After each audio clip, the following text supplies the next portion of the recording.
Le M23, soutenu par le Rwanda, a lancé une offensive contre l'armée régulière de la République démocratique du Congo, qui replonge le pays dans des violences extrêmes. Alors ces violences et l'instabilité dans la région, vous le savez, ne datent pas d'aujourd'hui et trouvent leur source essentiellement dans la question des ressources du sous-sol de cette région.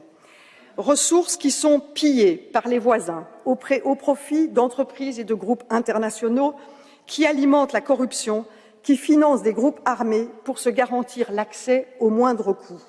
Alors nous devons absolument plaider pour une solution régionale, à court terme et à moyen terme. Bien entendu, à court terme, la question humanitaire doit être prise en compte pour les personnes déplacées. Mais si nous ne faisons que du court terme, nous serons toujours à nouveau dans le même cycle de violence. Et donc, une résolution régionale du conflit est importante. Nous devons lutter contre la corruption et mettre des sanctions sur des personnes, des entreprises telles que M. Dan Gertler, qui est un opérateur excessivement puissant aujourd'hui en RDC, sanctionné par les Américains et pourtant qui trouve refuge en Europe pour cacher son argent.